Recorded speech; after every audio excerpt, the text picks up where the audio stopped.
بسم اللہ الرحمن الرحیم۔ السلام علیکم دوستو، آگے بڑھنے سے پہلے اگر ہو سکے تو لائک اور سبسکرائب کا بٹن ضرور دبا لیں، شکریہ۔ غزہ سے صہیونی فوج کی 5 بریگیڈز کی پسپائی ہوئی ہے۔ غزہ کی زمینی جنگ میں صہیونی فوج کے مقابلے میں دوستو فلسطین کی تحریک حماس کے مجاہدین کی بھرپور کامیابی کے بعد غاصب صہیونی حکومت نے غزہ سے اپنی فوج کو واپس بلانا شروع کر دیا ہے۔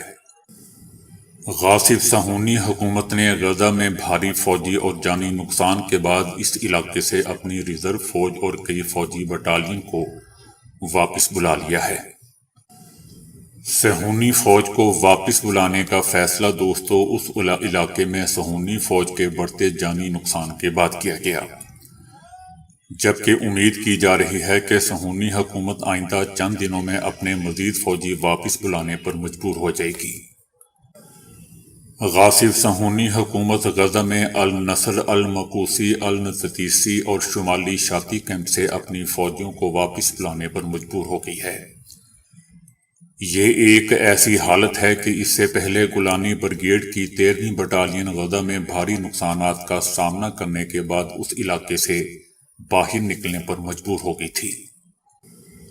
ایک رپورٹ آئی ہے جس میں کہا گیا ہے کہ غاصب صہیونی حکومت نے شمالی غزہ میں بیت الحنون میں سے بھی اپنی فوج کو واپس بلا لیا ہے۔ تحریک جہاد اسلامی کا کہنا ہے کہ غزہ سے مکمل انخلاء اور جنگ بندی کے بغیر کوئی معاہدہ نہیں ہوگا۔ ان کا کہنا ہے کہ غزہ پٹی سے مکمل انخلاء اور جنگ بندی کے بغیر دشمن کے ساتھ کوئی اور کسی قسم کا معاہدہ نہیں ہوگا۔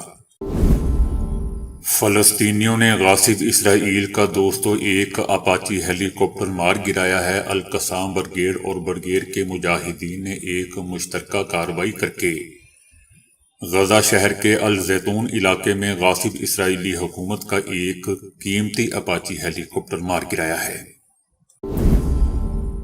غاصب اسرائیلی فوج نے 2.5 مہینے میں دوستو غزہ پٹی پر تقریباً 30,000 بم داغے ہیں۔ اطلاعات کے مطابق غزہ کے مظلوم فلسطینیوں کے خلاف اسرائیلی حکومت کی جارحیت کا سلسلہ جاری ہے، جس نے بے گناہ اور نہتے فلسطینیوں سے ان کی زندگی بھی چھین لی ہے۔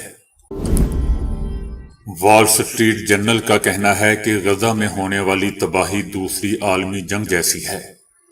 غزہ میں ہونے والی تباہی دوسری عالمی جنگ میں جرمنی میں ہونے والی تباہی جیسی ہے۔ غزہ پر اسرائیل کے وحشیانہ حملوں اور امریکی حکومت کی پالیسیوں کے خلاف دوستو ورلڈ ٹریڈ سینٹر کے سامنے ایک اجتماع میں احتجاج ہوا ہے۔ فلسطین کے حامیوں نے غزہ پٹی میں فلسطینیوں پر صہیونی حکومت کے وحشیانہ حملوں کی حمایت میں امریکی حکومت کی پالیسیوں کے خلاف ورلڈ ٹریڈ سینٹر کے سامنے مظاہرہ کیا ہے۔ پاکستان کی بحریہ کے سربراہ کا کہنا ہے کہ پاکستان فلسطینیوں کی حمایت جاری رکھے گا۔ پاکستان کی بحریہ کے سربراہ نے غاصب صہیونی حکومت کی جارحیت کے مقابلے میں فلسطینیوں کی حمایت پر تائید کی ہے۔ حماس کا کہنا ہے کہ فلسطین تمام پابندیاں ختم ہونے اور مکمل آزادی سے پہلے ہتھیار نہیں ڈالے گی۔ حماس کا کہنا ہے کہ نیتن یاہو کے پاس صرف 2 ہی راستے ہیں، یا تو وہ گھٹنے ٹیک دے یا اپنے شہریوں کی جانب سے مقدمے کا سامنا کریں، یا جنگ جاری رکھیں اور القصام بریگیڈ ان کے خلاف کارروائی ضرور کرے گی۔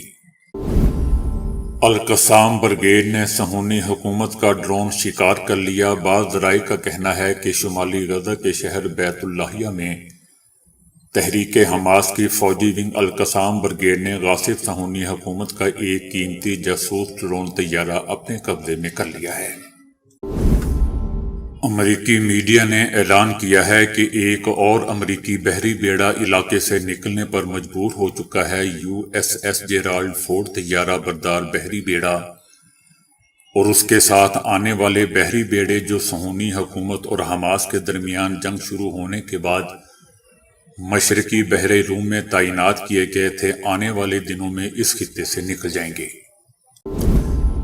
صہیونی فوج کے سربراہ کا اسرائیلی کابینہ کے اجلاس میں شرکت کرنے سے انکار۔ غاصب صہیونی حکومت کے ایک ٹی وی چینل نے بتایا ہے کہ نیتن یاہو کی کابینہ کے اجلاس میں صہیونی آرمی چیف نے شرکت کرنے سے انکار کر دیا ہے، کیونکہ وہ جانتے ہیں کہ غزہ کے دلدل سے نکلنا ناممکن ہوگا۔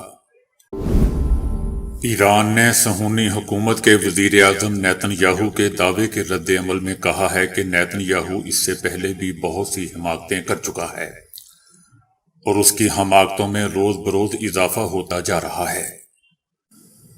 ایران پر حملے کے بارے میں نیتن یاہو کے دعوے پر ایران کا کہنا ہے کہ غزہ جنگ کے عروج پر پہنچنے کے ساتھ ہی صہیونی حکومت کے وزیر اعظم کی کابینہ کا دم گھٹنے لگا ہے۔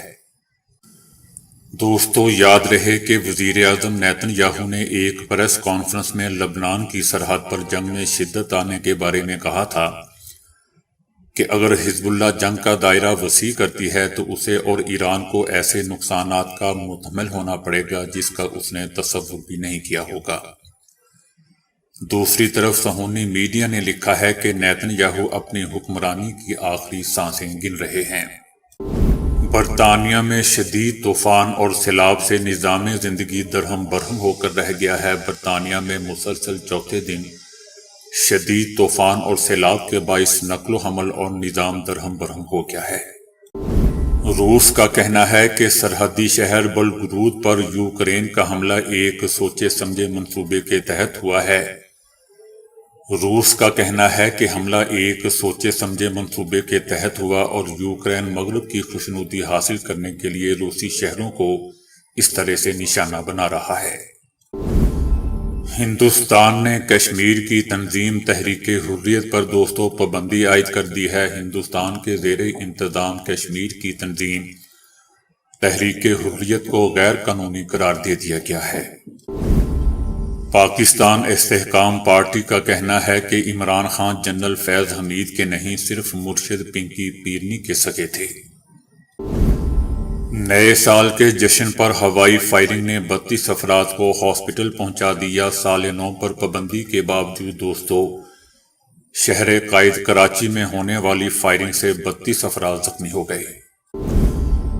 شیخ رشید احمد کا کہنا ہے کہ منی لانڈرنگ اور کرپٹ کی تاج پوشی کے لیے قانون کا جنازہ نکال دیا گیا۔ تاج پوشی، چور، ڈاکو اور قانون توڑ کر بائیو میٹرک بھی ایئرپورٹ پر کی گئی۔ شیخ رشید احمد کا مزید کہنا تھا کہ ایک ایسا شخص جو 16 بار وزیر رہا، اس پر الزام لگایا گیا کہ مری کا ریسٹ ہاؤس استعمال کیا۔ میں خانہ کعبہ گیا ہوں، جھوٹ نہیں بولتا، ریسٹ ہاؤس نہیں گیا۔ گجرات میں 2 بہنوں میں ٹک ٹاک ویڈیو پر فائرنگ ہوئی ہے، ایک ماری گئی ہے۔ گجرات کی تحصیل سرائے عالمگیر میں ٹک ٹاک ویڈیو بناتے ہوئے دوستو 2 بہنوں میں لڑائی ہو گئی۔ تو دوستو ابھی کے لیے اتنا ہی۔ ویڈیو کو لائک اور شیئر کرنے کا بہت بہت شکریہ۔